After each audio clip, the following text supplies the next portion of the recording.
Uso de la palabra el senador Martí Batres, Guadarrama de Morena, a favor. Muchas gracias, senadora presidenta. Estoy a favor de este dictamen que fue por las siguientes razones. Primera, este es un viejo proyecto aprobado por la Cámara de Senadores en noviembre del 2011 y fue aprobado por la Cámara de Diputados hasta el año 2018.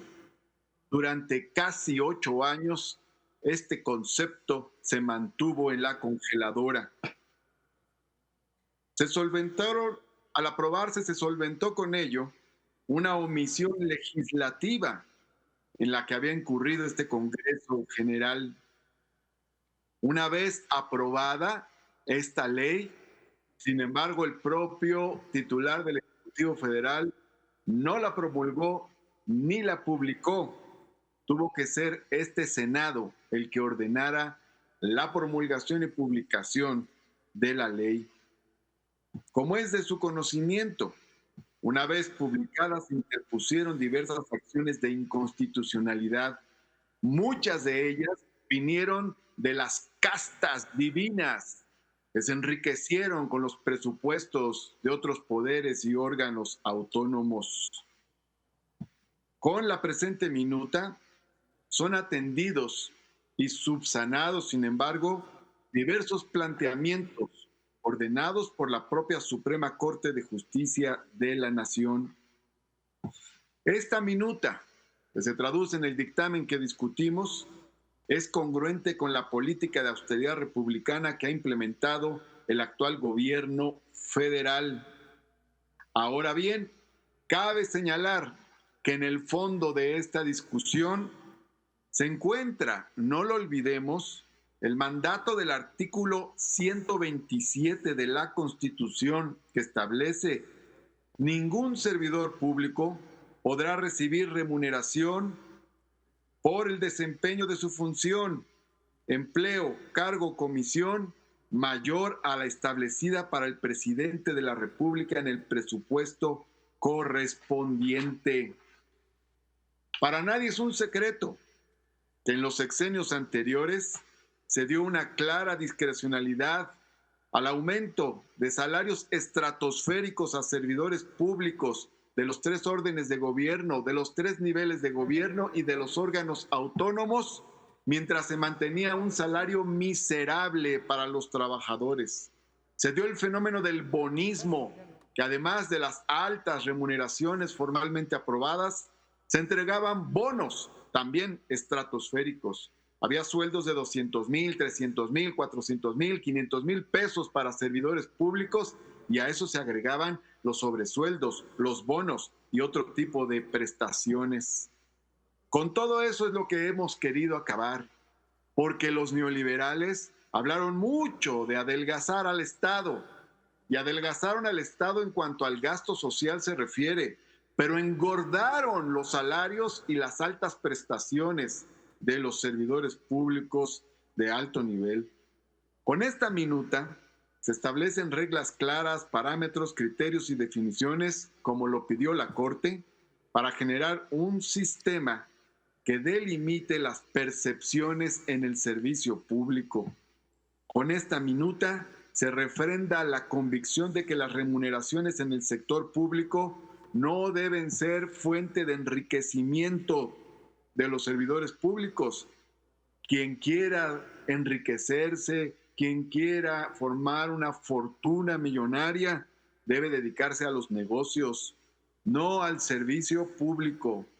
El ejercicio de cualquier cargo público implica un alto sentido de austeridad y vocación de servicio a la población.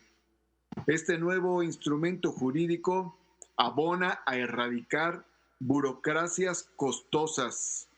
No se puede tener gastos onerosos en el gobierno cuando existen tantas necesidades. Y por cierto, este Senado de la República dio un gran ejemplo con el acuerdo del 4 de septiembre del 2018, firmado por todos los coordinadores parlamentarios y aprobado por unanimidad en el Pleno del Senado cuando se tomaron medidas de austeridad que permitieron reducir en 1,000 millones de pesos el presupuesto del Senado. Esta minuta es congruente con lo que el Senado ya aprobó. La presente minuta, además, no deja espacio a la opacidad, porque se establece que todas las remuneraciones de los servidores públicos serán públicas. Habrá resistencias a estas reformas, las ha habido desde el principio. Resistencias de castas privilegiadas que adelgazaron al Estado, como decía, pero engordaron a las élites del poder público. Se defienden los sueldos de 300,000, 400,000, 500,000 pesos al mes de poderes y órganos autónomos. Es incluso vergonzoso que titulares de órganos autónomos acudieron a la Corte a defender su sueldo. Es verdaderamente penoso haber visto al anterior titular de la Comisión Nacional de Derechos Humanos acudiendo a la Corte a defender su sueldo, pero nunca acudió a defender el sueldo de los trabajadores. No, esta minuta no es para controlar al Poder Judicial, no tiene nada que ver. Esta minuta forma parte de una vieja lucha. Desde que éramos oposición, hemos luchado por la austeridad republicana, que significa ahorrar arriba para poder gastar en el gasto productivo y social. Concluyo. Por eso, me parece muy importante que demos este paso. Por cierto, la Presidencia de la República ha dado pasos congruentes también. El presupuesto de la Presidencia de la República se redujo en más de 2/3 partes y dejó de realizar una gran cantidad de gastos que antes se realizaban. Es hora de transformar, y transformar en el sentido en el que todo mundo dice que haya menos desigualdad, pero a la hora de la hora, las élites, no solo las privadas, también las del poder público, y el poder público no solo es el gobierno federal, defienden estos privilegios. Qué bueno que la Presidencia de la República comenzó con la política de austeridad republicana. Qué bueno que el Senado de la República también comenzó con la política de austeridad republicana. Ahora hay que realizar estas reformas para que sea norma en todos los ámbitos del poder público. Muchas gracias. Continúa.